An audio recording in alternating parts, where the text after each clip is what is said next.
সাবেক প্রধানমন্ত্রী ছিলেন শেখ হাসিনা। তিনি এই দিনে, আজকের এই দিনে 12টার পরেই এই বাংলাদেশ থেকে পালিয়ে দেশান্তরী হয়েছেন। তার দোসররা যারা ছিল সবাই এই দিনেই পালিয়ে গেছে। আমরা এই দিনটাই আজকে, এই 5ই আগস্টটা আজকে স্মরণীয় দিন হিসেবে আমাদের যারা ছাত্র এবং বৈষম্য যারা আন্দোলনে যারা সম্পৃক্ত ছিল সারা বাংলাদেশের সর্বোপরি ছাত্র এবং জনতা সবাইকে নিয়ে এই আনন্দ র্যালিটা আমরা উদযাপন করছি।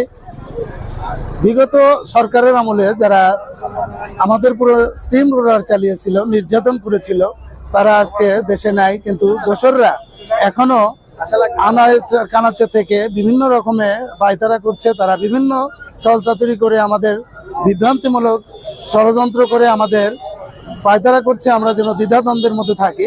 আমরা সকল দ্বিধাদ্বন্দ্ব ভুলে আজকে বড়াইগ্রাম থানা বিএনপি, পৌর বিএনপি, বড়াইগ্রাম পৌর বিএনপি, বনপাড়া পৌর বিএনপি সহ অঙ্গ সংগঠনের সকল শ্রেণীর যারা সকল পর্যায়ের নেতাকর্মী এক হয়ে আমরা এক মঞ্চে আজকে এই বিগত সরকারের যে ফ্যাসিস্ট সরকারের 1 বছর পালানোর উপলক্ষে আমরা আজকে বিজয় র্যালি করছি।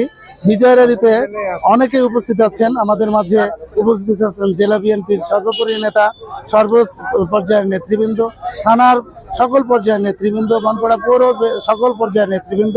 আমরা সবাইকে নিয়ে ঐক্যবদ্ধভাবে আজকের এই দিনটা উদযাপন করব। সকলেই এই দিনটাকে স্মরণীয় করে রাখার জন্য, এই দিনটাকে যেন আমরা প্রতি বছর পালন করতে পারি।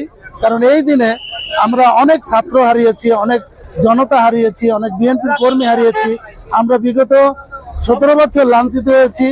লাঞ্ছিত হওয়ার পরে এই দিনের অপেক্ষায় ছিলাম, যে দিনটা আমরা আজকে 1 বছর পরে পালন করতে যাচ্ছি।